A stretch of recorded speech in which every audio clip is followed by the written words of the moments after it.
Samsung's latest flagships are here, the Galaxy S21, Galaxy S21 Plus and the Galaxy S21 Ultra. The first two will start at 69,999, S21 Plus 5G which cost around 81,999 and the Galaxy S21 Ultra 5G will cost around 1,05,999 respectively. Mark some of the least expensive flagship phones. The Ultra aims to be not just top speed phone in Samsung's lineup but also the best phone period.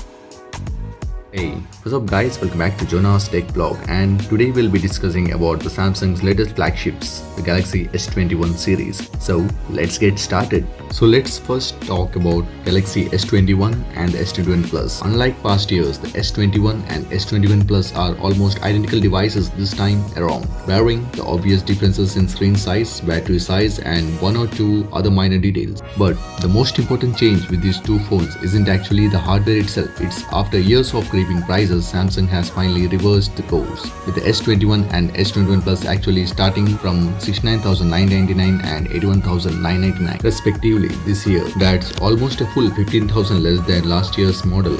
In order to accomplish that, Samsung had made a few compromises in order to reach those lower price points. The displays, while the same 6.2 inch S21 and 6.7 inch for the S21 Plus sizes as last year's model, have dropped the subtly curved edges that had been a Samsung's hallmark for years. Those flat panel screens also feature a step down in resolution from 3200 into 1440 panels on last year's model to a more modest 2400 into 1080 resolution. Both phones still offer 120Hz refresh rates, although it's dynamically adjusted now. Lastly, the RAM has also been dropped from 12GB to 8GB. The smaller Galaxy S21 makes additional trade-offs. The back panel is made of polycarbonate plastic, not glass, and it lacks an ultra-wideband radio. Lastly, Samsung is following in Apple's footsteps by no longer including a charger brick or headphones in the box. Yes, you heard it right, justifying it with similar environment reasons. I don't know where this smartphone industry is going on. It's not all downgrades, however. The processor is Qualcomm's latest Snapdragon 888 chipset, promises big improvements in overall performance.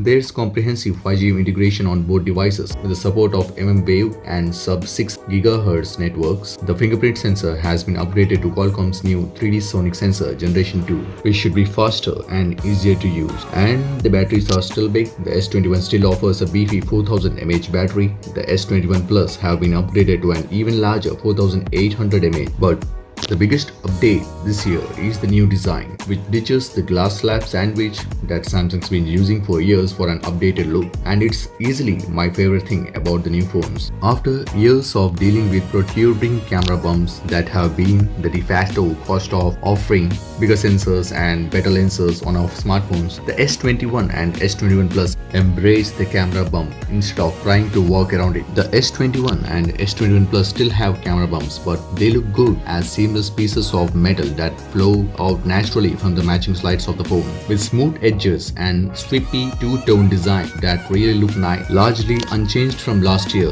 though, is the camera system itself. Both the S21 and S21 Plus offer a 12-megapixel wide-angle camera, 12-megapixel ultra-wide camera and a 64-megapixel telephoto lens, along with a 10-megapixel selfie camera.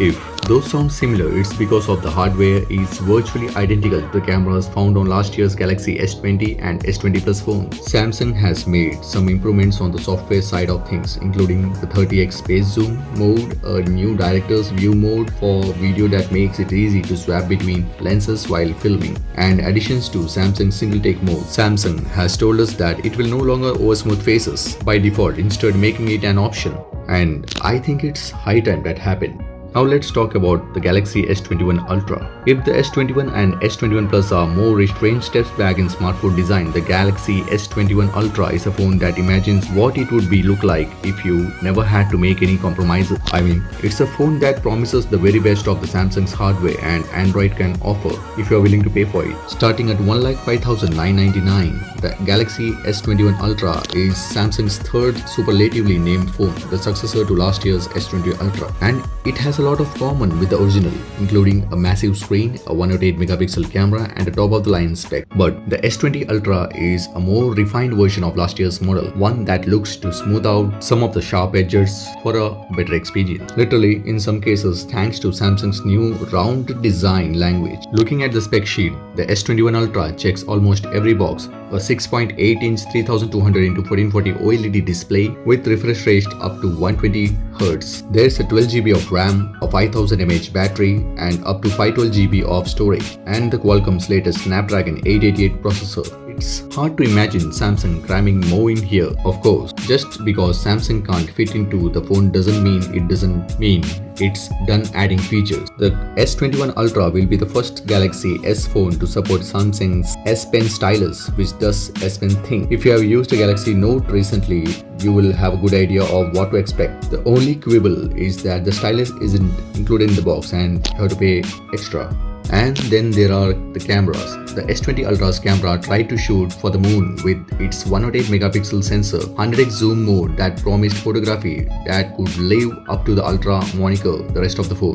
The technology was incredibly cool, but it had plenty of issues. The S21 Ultra promises to offer a more refined experience for the second time around. The camera has a new focal length for slightly wider shots, a new laser autofocus system that should help with focusing issues on last year's model, support of 12-bit color depth, and more refined demosaicing process. The S21 Ultra isn't just about the big 108 megapixel sensor though. It also has an additional 3 rear cameras. There's a 12 megapixel ultra-wide camera, of course. Then there is not one but 2 separate 10 megapixel telephoto cameras, one with 3x zoom and the other with 10x zoom, which Samsung says is designed to give users more flexibility in how to approach shots. The downside of all those added sensors is that it expands the camera array to almost twice as wide as the regular S21 and the S21 Ultra models, which spoils the look a little bit. For years, Samsung has focused on making the best phones on paper that it could.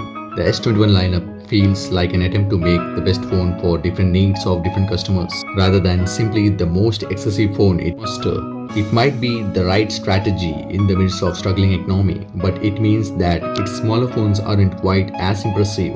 With the S21, if you want the best thing Samsung has to offer, you are going to have to buy the biggest thing. Hope you guys like this overview and find it informative. If you like this video, kindly like and share, and if you are not subscribed to my channel, subscribe to Jonas Tech Vlog and motivate me to do more videos in future. That's all for now guys. See you guys on my next video. Until then, peace.